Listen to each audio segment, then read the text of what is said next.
நமச்சிவாய வாழ்க. நாதன்தாள் வாழ்க. இமைப்பொழுதும் என் நெஞ்சில் நீங்காதான் தாழ் வாழ்க. வாழ்க வளமுடன். அனைவருக்கும் இனிய வணக்கங்கள். நிகழும் ஸ்ரீ மங்களகரமான விசுவாச ஆண்டு ஆவணி மாதம் 16ஆம் நாள் திங்கட்கிழமை அன்று நவமி திதியில் கேட்டை நட்சத்திரத்தில் விஸ்வகம்பம் நாமயோகத்தில் பாலவம் கர்ணத்தில் சித்தயோகம் கூடிய நன்னாளில் இந்த சீர்மிகு செப்டம்பர் மாதம் பிறக்கிறது. இம்மாத கிரக பெயர்ச்சி என எடுத்துக்கொண்டால் சுக்கிர பகவான் 14ஆம் தேதி கடகராசியில் இருந்து சிம்ம ராசிக்கு பெயர்ச்சியாகின்றார். புதன் பகவான் 15ஆம் தேதி சிம்ம ராசியில் இருந்து கன்னி ராசிக்கு பெயர்ச்சியாகின்றார். சூரிய பகவான் 16ஆம் தேதி சிம்ம ராசியில் இருந்து கன்னி ராசிக்கு பெயர்ச்சியாகின்றார். செவ்வாய் பகவான் கன்னி ராசியில் இருந்து துலாம் ராசிக்கு 13ஆம் தேதி பெயர்ச்சியாகின்றார். இந்த கிரக மாற்றங்களால் உங்கள் வாழ்வில் இம்மாதம் ஏற்படக்கூடிய சுப மற்றும் அசுப பலன்கள் என்ன என்பதனையும், அசுப பலன்கள் ஏற்படுமாயின் ராசிக்காரர்கள் செய்ய வேண்டிய பரிகாரம் என்ன என்பதனையும், வணங்க வேண்டிய தெய்வம் யார் என்பதனை பற்றியும் விரிவாக காண்போம். பிறக்க போகும் இம்மாதத்தில் உங்கள் வாழ்வில் வளமும் நலமும் செல்வ செழிப்பும் பெற்று வாழ்வில் உயரிய நிலையை அடைய எல்லாம் வல்ல எம்பெருமானை வேண்டி விரும்பி கேட்டுக்கொள்கிறேன்.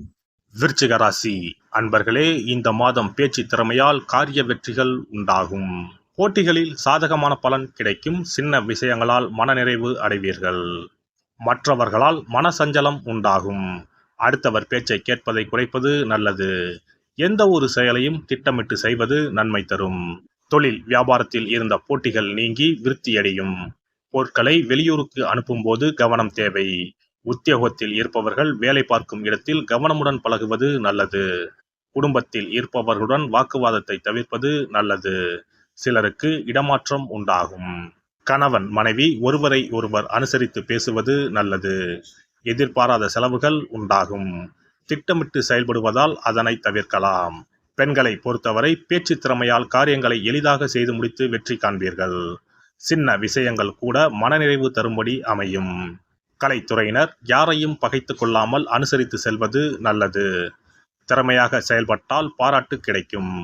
சிலருடன் விரும்பத்தகாத வாக்குவாதங்கள் ஏற்படலாம். அரசியல் துறையினரை பொறுத்தவரை எல்லாவித வசதிகளும் உண்டாகும். தேடி போனதும் தானாகவே வந்து சேரும். அறிவு திறன் அதிகரிக்கும். நெருக்கமானவர்களுடன் இனிமையாக பேசி பொழுதை கழிப்பீர்கள். தொழில் சிறப்பான முன்னேற்றம் பெறும். மாணவர்களுக்கு கல்வியில் இருந்த தடை நீங்கி முன்னேற்றம் உண்டாகும். போட்டிகளில் சாதகமான பலன் கிடைக்கும். நட்சத்திர பலன்கள் விசாகம் 4ஆம் பாதம். இந்த மாதம் குடும்பத்தில் இருந்து வந்த குழப்பங்கள் தீரும். எதை பற்றியும் கவலைப்படாமல் நினைத்த காரியத்தை செய்வதில் கண்ணும் கருத்துமாக இருப்பீர்கள். வீட்டிற்கு தேவையான பொருட்களை வாங்குவீர்கள். கணவன் மனைவிக்கு இடையே இருந்து வந்த கருத்து வேற்றுமை நீங்கும். பிள்ளைகளுக்காக பாடுபடுவீர்கள். நண்பர்கள் உறவினர்கள் மத்தியில் கௌரவம் கூடும். அனுஷம் நட்சத்திரம். இந்த மாதம் இழுபறியாக இருந்த பிரச்சனைகள் சாதகமான முடிவுக்கு வரும்.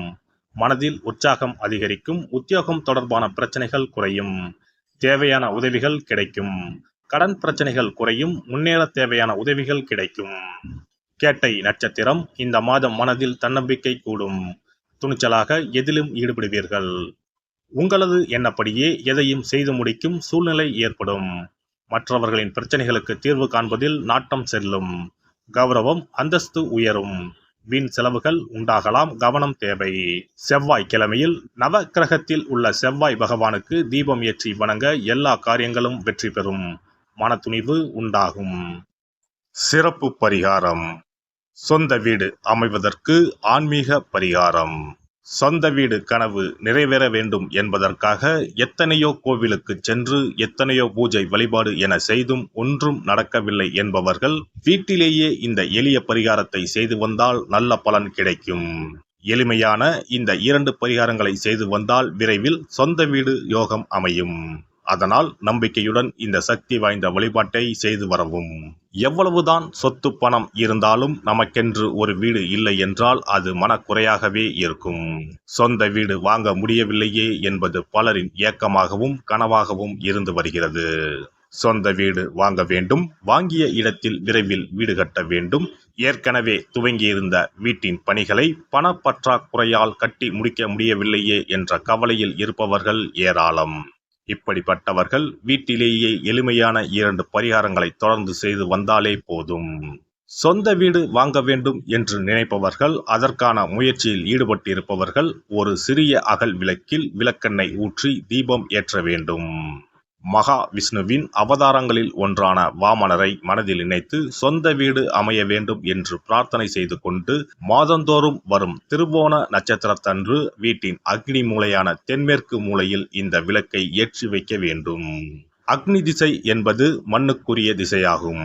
அதாவது அங்காரகன் எனப்படும் செவ்வாய் பகவானுக்கு உரிய திசை இதுவாகும். 3 அடி மண் கேட்டு 3 உலகையும் அளந்தவர் வாமனன்.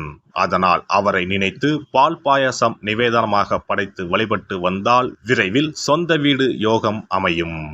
மற்றொரு பரிகாரமாக வீட்டில் பயன்படுத்தும் காமாட்சி விளக்கு அல்லது கஜலட்சுமி விளக்கு அல்லது வழக்கமாக பயன்படுத்தும் ஏதாவது ஒரு விளக்கை எடுத்துக்கொள்ளுங்கள். விளக்கை சுத்தம் செய்து மஞ்சள் குங்குமம் வைத்து வாசனை மிகுந்த வெள்ளை நிற பூக்கள் சாற்றுங்கள். பிறகு 5 ரூபாய் நாணயத்தை விளக்கிற்குள் போட்டு நெய் அல்லது எண்ணெய் ஊற்றுங்கள். ஒரு சிறிய தட்டின் மத்தியில் மஞ்சள் குங்கும பொட்டு வைத்து அதன் மீது 5 ரூபாய் நாணயத்தை வைத்து நாம் ஏற்கனவே தயார் செய்த விளக்கை இதில் வைத்து விளக்கினை ஏற்ற வேண்டும்.